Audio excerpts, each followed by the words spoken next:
Steve, what a curious day of mixed emotions for you. Yeah, for sure. Been a tough few days. Um, it's just that balance, I think, of how you feel inside and what you know. You have to be professional, and the face you have to put on externally, if you like. It's a situation that comes with my role as a club man. You get close to people that you work with. It's always a sad day when that changes, but obviously the club had a game 2 days afterwards, a very important game, and I have a responsibility to the club and to the supporters. So I'm happy for the club, but obviously, it's still raw. It's only a couple of days ago, so I feel the way I feel. You needed to see a reaction from the players, of course, and in the first 15 minutes you certainly got that. They started well, for sure. I think the first half they played well in general. The goals that they got early gave them a boost of confidence that was evident in their play. We wobbled a bit in the second half. The team is still fragile to a certain extent.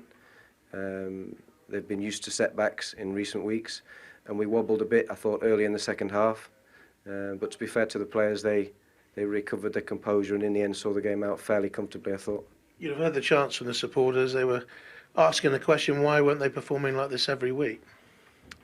Well, it's a difficult question for me to answer. My own personal situation would be, last season we won the Premier League and the Capital One Cup. I felt part of that. I felt involved in that. I felt a responsibility in that, along with many other players and staff members who are keen to get on the photographs. When things aren't going well, you have to accept equal responsibility if you're involved, and I was involved. So as far as I'm concerned, I was involved in the poor period like I was involved in the success last year, and I think that's the way that everybody has to look at it, whether you're a staff member or whether you are a player. It's a collective responsibility issue.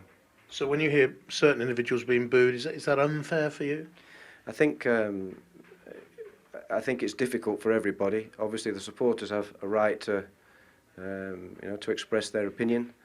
I have to say I'm not a big social media guy, so I'm not sure what has and hasn't gone on there. I wouldn't know. It's not a road I go down, but clearly, the supporters had a view on certain things today, and it is their right to express their view. These are difficult questions for you to answer today. I appreciate this. And one last one for you. There was a big cheer from when Gus Hiddink's name was read out, and I heard what you had to say beforehand. You a big supporter of this move to bring him in again? I don't know Gus well. I have spoken to Ray Wilkins, who has worked with him before, and Ray I know. So I tried to get a bit of an idea of the sort of guy that Gus is. Ray was very, very complimentary, both as a person and on the football. My own view, the managerial job at Chelsea is a guy for an experienced manager. We need an experienced manager at this club, and we have had one. We now have another.